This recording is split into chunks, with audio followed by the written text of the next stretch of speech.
Palatine, this is the lesser palatine, this is the greater palatine.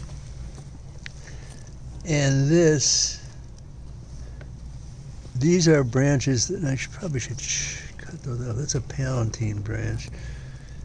This is your infraorbital nerve. This is your V2, and then this is your pterygopalatine ganglion. And that's where this goes straight to it, the infraorbital, their pterygopalatine nerve, which is carrying what? I mean, your nerve to the pterygoid canal. What's in that? Well, what's in the nerve to the pterygoid canal? That's the nerve of the pterygoid canal. It goes through the sphenoid sinus. There's a bump here, and I chopped it out.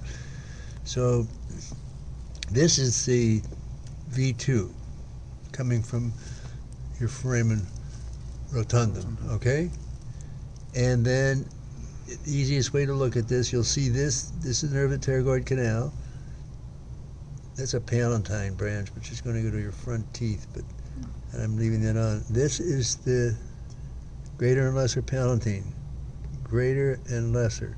This is going to go out, well, actually this is really kind of greater, and this is partially greater and lesser. The lesser is going to go out to the soft palate, and the greater is going to do the hard palate. So we would probably just, the one that goes this way is definitely the hard palate, right? That's your hard palate. This is your uvula. This one goes off soft palate, but this is kind of big for that. So I think part of the greater palatine is in this too. Now this is your pterygopalatine ganglion. You see that these things are all coming off of that.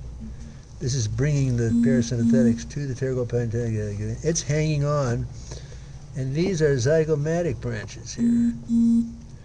Or the connection, the zygomatic. This is probably a little zygomatic here, but I wouldn't bother to ask you anything about that.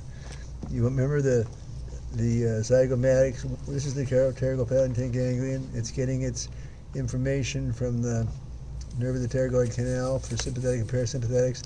Then your zygomatic and your temporal and so forth are going to go up to the lacrimal branch of V1 and innervate lacrimal nerve, gland, excuse me, yes.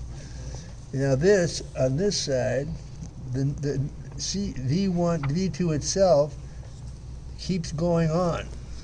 See, this is the pterygopalatine ganglion. That's where all this sympathetic and parasympathetic fibers are coming to and being distributed on these nerves here. But this nerve right here, this is the infraorbital nerve. See it? That's your orbit. This is your infraorbital nerve. It'll have some palatine branches too. So that is.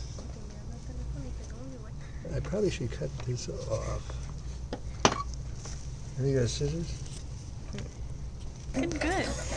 He's like bionic. So if you look at it, V2, which has the pterygopalatine ganglion attaching to it, and then it continues off as the infraorbital nerve. This fatter one is the infraorbital, right? That's the infraorbital. This is it. This whole thing is infraorbital. Okay. That big fat nerve, that's the infraorbital. It'll have palatine branches going down here, but that's all right. Don't worry about those. Okay. Then you're going to have the nerve of the pterygoid canal coming to the pterygopalatine ganglion, which is going to give off branches which are going to carry sympathetics and parasympathetic fibers, like the greater and lesser palatine. There they are there. This is another palatine branch here. Show the greater versus the lesser again, please. Is the lesser? Well, I would, this is hard. Lesser is smaller than the greater. Okay. But in this case, this would be considered, and they do go behind them sometimes, so that's probably that's part of the lesser right there. It's going to go back down to here. So it's just a matter of direction. It's just a matter of direction, But yes. this one goes So the if they're going this way,